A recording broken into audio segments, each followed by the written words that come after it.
আমার সব থেকে বড় অ্যাচিভমেন্ট হচ্ছে যে আমি এমন একটা মেয়ে ছিলাম যে কোনো মানুষের সঙ্গে যে কথা বলবো যে সেরকম কোনো কোয়ালিটি অ্যাকচুয়ালি ছিল না, কিন্তু এতগুলো মানুষ বসে আছে তাদের সামনে যে মিনিমাম 5 থেকে 10 মিনিট যে কথা বলবো, এটা হচ্ছে সব থেকে বড় অ্যাচিভমেন্ট। তো ফার্স্ট টাইম আমি যখন সিস্টেমে আসি, একটা নর্মাল জব করবো সেরকম একটা ভাবনা চিন্তা নিয়ে কিন্তু আমি সিস্টেমটায় আসি। এবার তারপরে কি হয়, ট্রেনিং কমপ্লিট করতে করতে বেসিক ট্রেনিং কমপ্লিট হয়, তারপরে যে ড্রিম সেট আমাদেরকে কি বলা হয়, 2 থেকে 3টে ট্রেনিং কমপ্লিট করার পরে কিন্তু বলা হয় যে ড্রিম সেট করে আনতে। এবার আজ পর্যন্ত সিস্টেমে আসার আগে পর্যন্ত কোনোদিন বুঝতেই পারিনি যে আমাদের ড্রিমটাকে অ্যাচিভ করতে গেলে ড্রিম আবার সেট করতে হয়। ড্রিম কথাটা শুনেছি বা কোনো কিছু নিতে হবে, বাইক অ্যাচিভমেন্ট করতে বাইক নিতে হবে, স্কুটি নিতে হবে, অনেকে নেয়, কিন্তু ড্রিমটাকে সেট করার পরে সেটাকে অ্যাচিভমেন্ট করতে হয়, সেটা সিস্টেমে আসার পর ফার্স্ট কিন্তু শুনতে পেয়েছি। এবার তখন তোরা বিশ্বাস করতাম না যে এটা আবার কিভাবে পসিবল, যে এটা আবার ড্রিম সেট করার পর খাতাতে সেট করে এটা আবার হবে, অতটা বিলিভ করতে পারিনি। তারপরে কি নেগেটিভ মাইন্ড নিয়ে ট্রেনিং করতে স্টার্ট করি, আবার ছোটখাটো ড্রিমগুলো সেট করেছি। এবার সেট করতে করতে তখন আমার যে সিনিয়র আপলাইন ছিল অল টাইম আমাকে গাইড করতে সাপোর্ট করতে পারে। ওই সিনিয়র আমার যে আপলাইন ছিল, নিজের আপলাইন, ওটা হচ্ছে আমার দাদা। এবার ওই দাদাটা আমাকে অল টাইম বলতো তুই সেট কর, অবভিয়াসলি কিন্তু তোর হবে ড্রিমটা। এবার আমি তবুও বিশ্বাস করতাম না। তখন ফার্স্ট একটা ড্রিম সেট করেছিলাম যে শুধুমাত্র বাবা মায়ের জন্য ড্রেস কোড, বা আমার কাকা ছিল আমাকে খুবই সাপোর্ট করতো নিজের বাবার মতো। এবার সেই জন্য কাকাকে বাবাকে, এবার আমার বাবা ছোটবেলা থেকে কি, আমার যখন 4 বছর বয়স তখন থেকে বাইরে থাকে, ঠিক আছে। এবার আমরা হচ্ছে 3টাই বোন।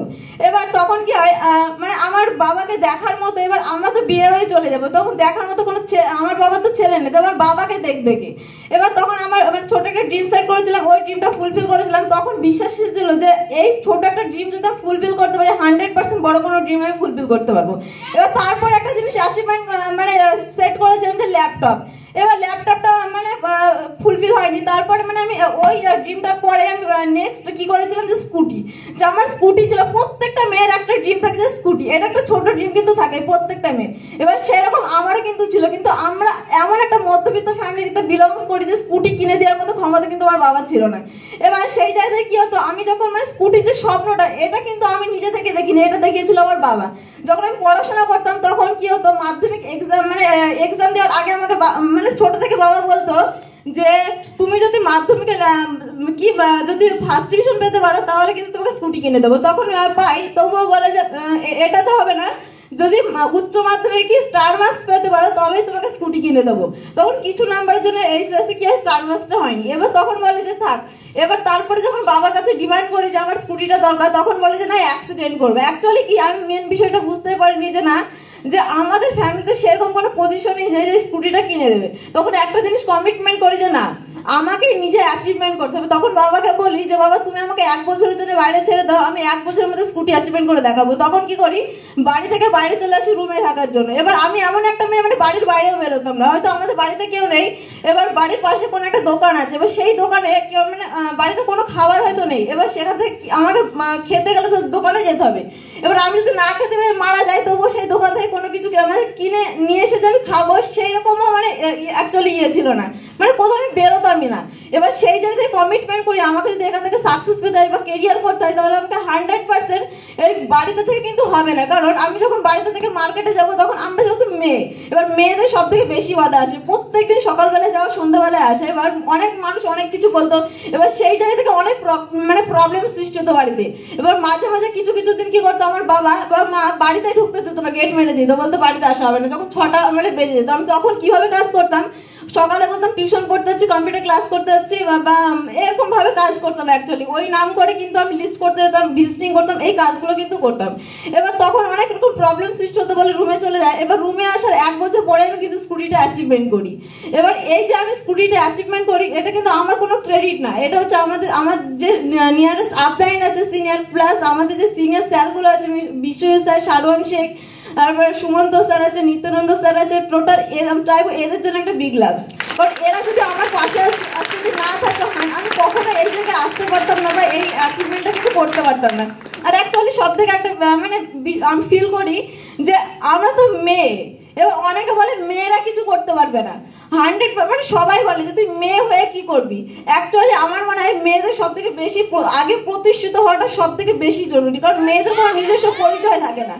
অ্যাকচুয়ালি বিয়ের আগে কার পরিচয় আছে, বাবার পরিচয়, বিয়ের পরে কি বরের পরিচয়। অ্যাকচুয়ালি কারোর মেয়ে হিসেবে বাঁচতে হয়, কারোর কি বউ হিসেবে বাঁচতে হয়, কারোর কি মা হিসেবে, কারোর ঠাকুমা হিসেবে, এইভাবে কিন্তু মেয়েদের লাইফটা চলে যায়। এবার যখন মেয়েরা কারোর মানে বিয়ের পরে যদি বিবাহিত জীবন যখন লাইফ লিড করে, তখন শ্বশুর বাড়িতে কোনো কিছু যদি করে তাহলে বলে তুই এখানে কোনো কেরামতি করবি না, বাবার বাড়িতে গিয়ে করবি।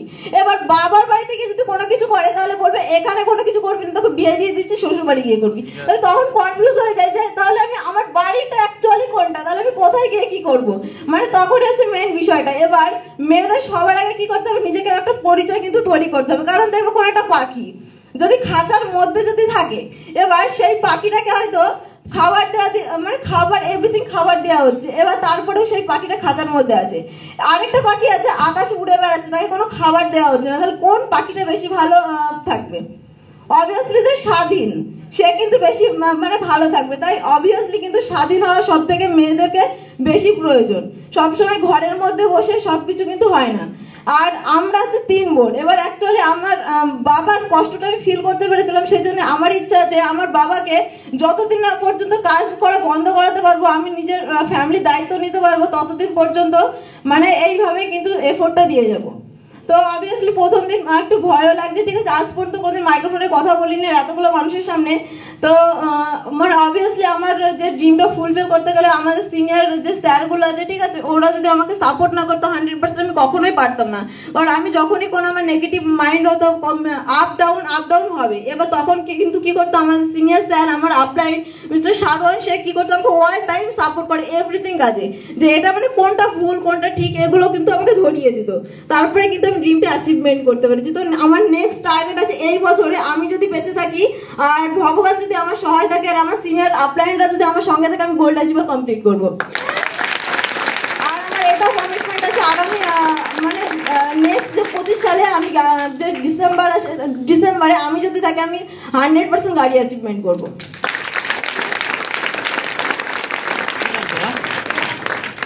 তো রুমানার জন্য একটা বিগ ক্লাপিং। নেক্সট